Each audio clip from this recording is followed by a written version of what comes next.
What's up, guys? Welcome back to Steve's Project Car Garage. My name is Steve. Today we're going to start reassembling this transmission, and we're going to get the gearbox portion of things put together because we are going to save the overdrive for another video. But before we can even start diving into that, we need to go ahead and take a good deep look at this guy. This is the leg gear that Elon sent me, and I want to show you some of the things we got going on with it, compare it to the other one. And then we're going to start working on getting this guy ready to drop into the transmission. So stick around, it'll be a fun video. Hey, I'm going to interject for a quick second. This video that you're going to watch today is really kind of chopped up. As I was going through and trying to reassemble this transmission, things just weren't really going to plan. And my filming was really not that great. There was a lot of continuity breaks and weird things that happened. So you'll notice that I will jump from piece to piece throughout this whole project. And that's why. So anyways, thanks so much for watching. Let's carry on. All right, so before we dive into, getting this guy fixed up, I just kind of want to show you the two of them side by side. So they are identical to each other.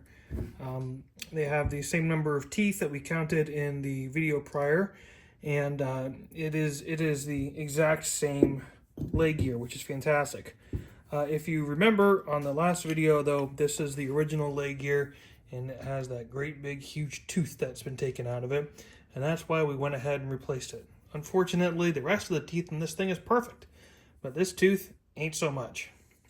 So what we need to do is evaluate this guy. So I've already gone ahead and given it a good cleaning. And Elon did tell me that there are some issues, and you can see that right here. Let me see if I can zoom in a little bit. There you go. There are some teeth that are a little bit gnarled on the reverse gear. Outside of that, though, I didn't really find very much else. I think that there was like one tooth maybe that had a little bite. Yeah, like right here. A little teeny tiny bite taken out of it. So what we're going to do is we're going to use my Dremel, and we're going to just kind of round these off a little bit, so that way they're not sharp and jagged, and that way they really reduces the chance of it breaking further and getting chunks of metal into the transmission, which of course we don't want. So let me get set up here. We'll get the Dremel busted out, and we're gonna get this cleaned up a little bit, and then we're gonna start talking about assembly. All right, so we got just these little chips here. So what I'm gonna just try to do essentially is to just smooth those out just a little bit. I just got a little grinding stone on here, and we're just going to go easy on it. We're not going to be too aggressive. We're just going to try to make it nice and smooth.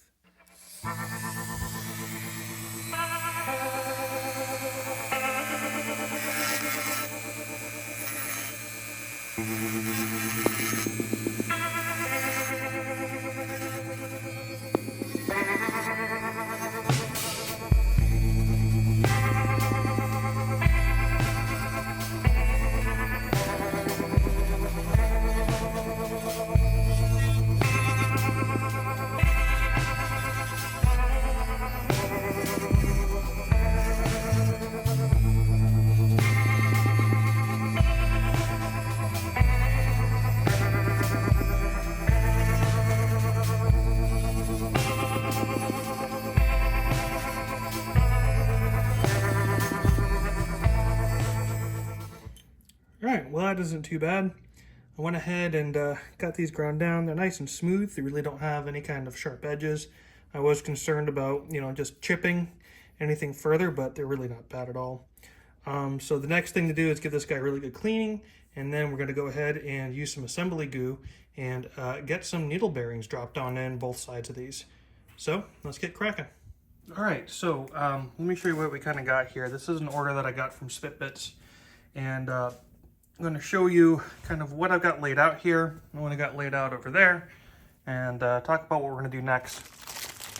So I got my main bearings, got an extra circlip, got the detent springs for third and fourth, got some new ball bearings there, new copper washer for the bell housing, third gear circlip because just in case, got a new oil thrower, got new thrust washers for the lay shaft and lay gear. Got my new needle bearings. And it looks like I'm actually missing the bearing cage for the main shaft. I'll have to dig around and take a look for that, see if I can find it. But yeah, so that's what we got over here. And then over on this side, I've got everything kind of laid out. So that way it's all ready to roll for cleaning and assembly. So everything's kind of laid out in the order which was taken apart. And what I'm going to do is I'm going to go through each part and clean them with part cleaner, and then replace the parts that I'm replacing, and then we'll start putting this guy back together. 20 minutes later. Got a problem. I was hoping to get this assembled today, but it is now not going to happen. So when taking apart the detent springs and the carrier for the synchros for first and second, I discovered that one of the springs was broken. And I initially had ordered replacement springs, but Spitbits did not have them in stock. And so I talked to Nigel about it. He goes, oh yeah, you should be able to just reuse those. Well, that would have been the case, except for the fact that this one is broken. I really don't think that you can see it too well, maybe. But yeah, you see, there's the problem. So that is a broken detent spring, and that is going to be a hard stop on this assembly because I really can't do a whole heck of a lot without having a replacement detent spring. So I am going to continue with cleaning all the parts at least because I can get that done. Yeah, I'm going to have to hold off on the main shaft. But I'm not going to let that totally stop me because there is still stuff that I can do, such as fitting the needle bearings in the leg gear, and getting the leg gear placed in, getting the reverse gear put in. I can press the bearing onto the input shaft, and yeah, but I just can't assemble this until I've got that replacement detent spring, and that's probably going to take a week to get, which really stinks because that means that I won't be able to get this done until after I get back from my trip up north. So one little spring can ruin it all, but it's best to stop and get the right part and get it done and do it correctly.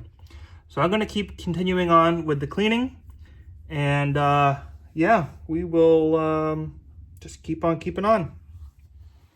All right, so what I've done is I grabbed the old leg gear, and I figured that seeing as how I can't do that, well, we'll at least get this done. So I took the needle bearings out of the old leg gear, and those are over here. And there's 25 in each side. And so I got the old ones here to kind of lined up, and I counted them and made sure there was enough. And then I've got the retaining spring or the retaining washer that goes in there on each side. And so this is our replacement leg gear from Elon. And so what we're going to do is I got the wooden dowel that you might remember from when I took this apart. And I'm going to go ahead and first put some assembly goo on in here. And then we're going to go ahead and start putting in the bearings. I'm going to lay out 25 of each, and then we'll go ahead and just start putting them in. I'm going to put assembly goo inside of here. And this is a firm tack assembly goo, so it should really retain these nicely. And once I got some assembly goo in there, we're going to drop the dowel in, and then we're going to start putting in the actual needle bearings. And then we're going to go ahead and put the cap on, and then, yeah, close it up. So it should be a pretty straightforward process. First thing I need to do, though, is just make sure I have all 50 needle bearings before I even start diving into this. 1 minute, 37 seconds later. All right, so now I got all my needle bearings laid out over here. One thing I want to talk about real quick is that someone made a comment saying that the replacement needle bearings out there these days are too long, and they had to cut them down. So I want to show you, this is a original needle bearing and one of the new needle bearings, and you can see size-wise that they are exactly the same size. So like, let me bring that up closer. They're identical. So I was worried about that, but these appear to be perfect. So let me go ahead and get this assembly goo opened up. Let's get some goo in here, and we'll get started.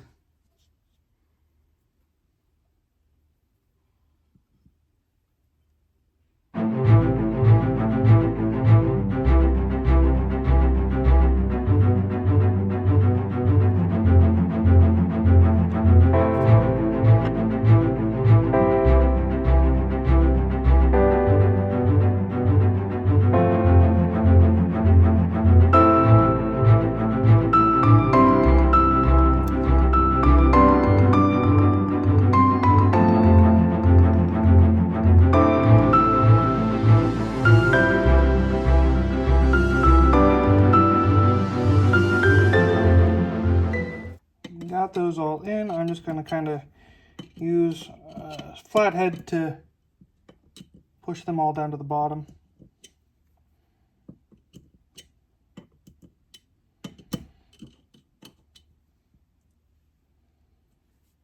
Cool. All right. So now we've got the retaining ring.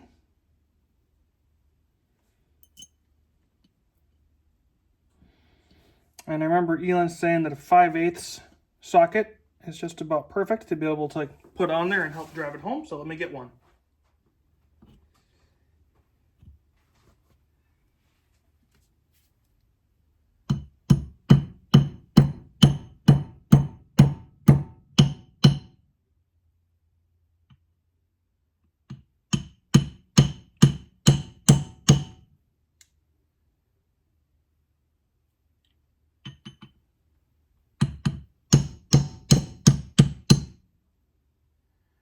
All right.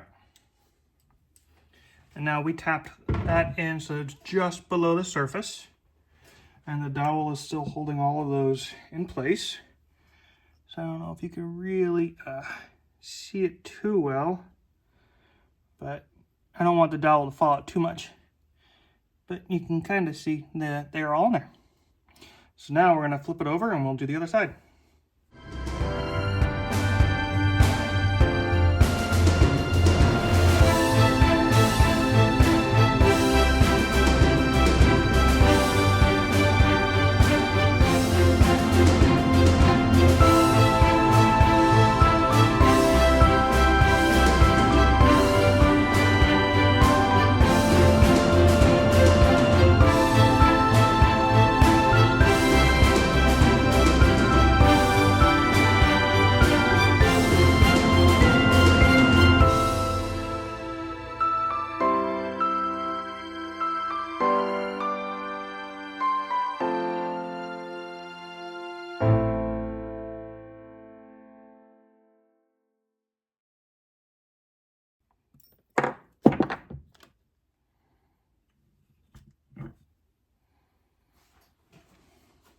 All right, they're all in.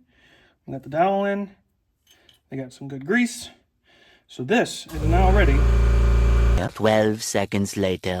All right, let's try that again. So this is now ready to go into the gearbox. So I think that is going to be the next thing that we're going to work on. So we're going to use some of the assembly goo to get the thrust washers in. And then once we got those in, we'll be able to go ahead and actually get this laid in, put the lay shaft in, and yeah. So let me bring all that over. All right, so I built this little cradle just out of a couple of pieces of scrap wood that I had kicking around. And it actually is kind of nice because it does hold the gearbox itself in place and kind of keeps it from rocking around. So we're just going to go ahead and set that on in there. I mean, it's not perfect, but it helps. It's a nice extra set of hands. So we got the gearbox, and I've already gone ahead and just installed the reverse selector. So I think that's probably where we're going to start out, as just kind of putting together this reverse. So I'm going to get some assembly goo. We're going to just goo this all on up. And I know we just cleaned all this, right? Why are we putting goo on? But it's definitely some good stuff. So we got that. Okay. We got the reverse gear itself. And we got the bushing. Okay, now we've got this little hole here for the pin. So let's just go ahead and put this guy on in.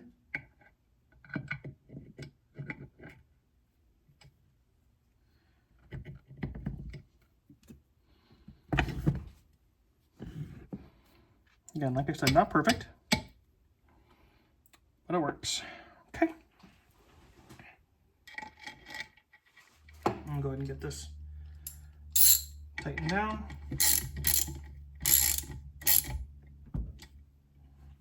Perfect. And that's reverse. Okay, so next is going to be the lay gear. So I got the new bushings. The brass side is going to go, of course, to the actual gear itself. You can see they got these little locking tabs that help keep them clocked in the right position. And so we're going to use the assembly glue to just kind of put on here to help make it stick. Again, a little trick from Elon that I learned. It definitely will help. This is the firm tack, so fingers crossed it works all right. I know that he had an issue when doing the GT6 where the goo, or not the goo, I know he had an issue where the GT6 transmission that he kept losing this back one, so fingers crossed we don't lose the back one. But we should be in a position now where we can go ahead and put this guy on in.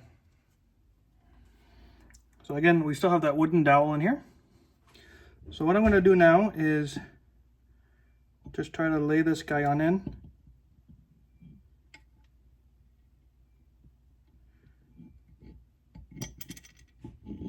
Oh, I heard it. So the same thing happened to me that happened to Elon, is the the rear one just dropped. That doesn't help. So I'll put some more of this assembly goo on and just hope that that helps. Maybe what I need to do is hold up my finger. Okay, let's try to just lower this guy in.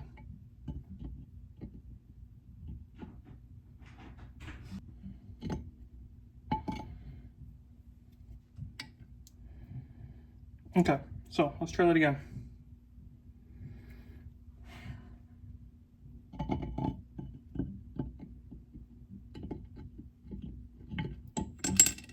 The front one fell now.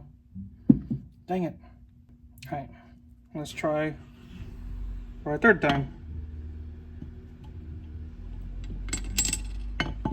Nope, it keeps dropping.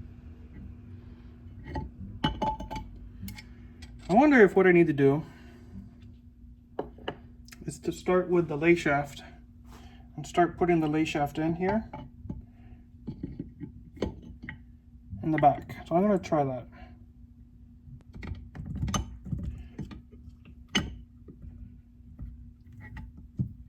Okay, now that's holding the rear one in place.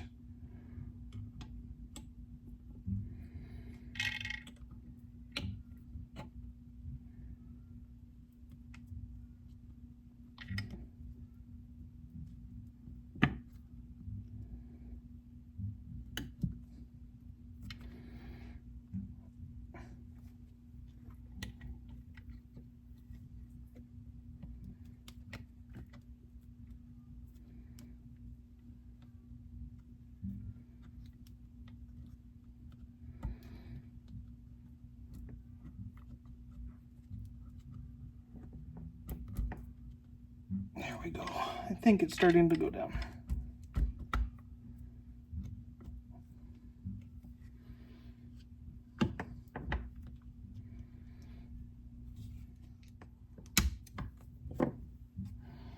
There we go. I think that did something there because that really kind of, I felt it pop a little. Hey, there we go.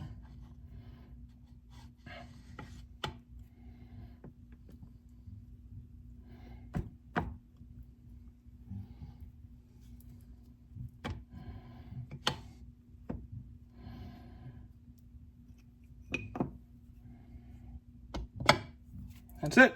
All right. Not bad. That worked out. And now, how do we spin?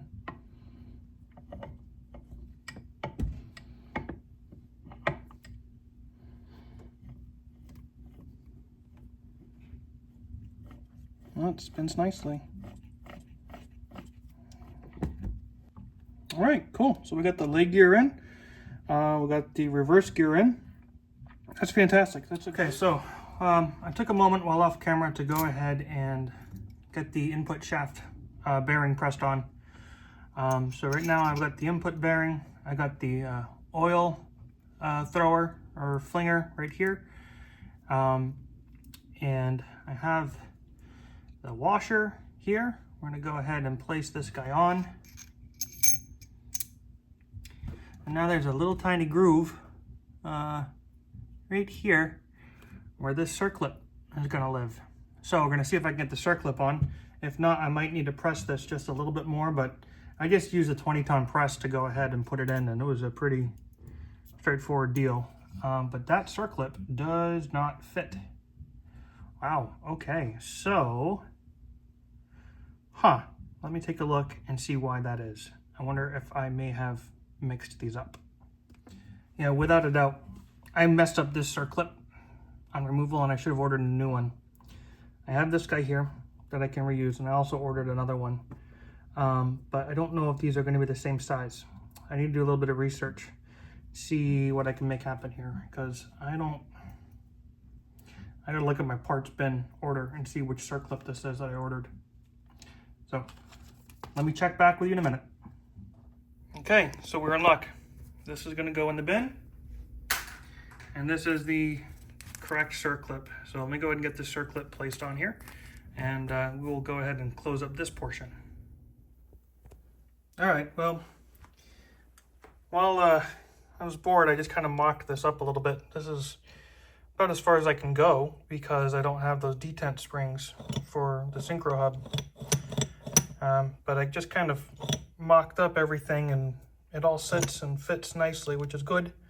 But you know, there's no point in going any further because without those detent springs, I can't really do much, and you can't put the detent springs in, as you can see, with the synchro hub on. So got to get that taken care of. So let's go ahead and wrap up this video, and yeah, we'll have to talk about what's next. Well, that's not really how I wanted to end this video, but it's what it is. So we're gonna press pause. I've already gone ahead and made an order to get the other detent spring and a whole slew of other parts that I needed. So fingers crossed it'll be here shortly. It'll probably be a good couple of days, so that's what it is. But in the meantime, got a bunch of stuff done. I may end up actually rebuilding the remote too while I wait for parts. I mean, I have the time and I have the parts for that, so why not? But anyways, if you haven't done so already, make sure you hit that bell to go ahead and get post notifications, and then click subscribe. And remember, when working on project cars like this, make sure that you order all the parts you need and don't be that dreaded previous owner. Cheers.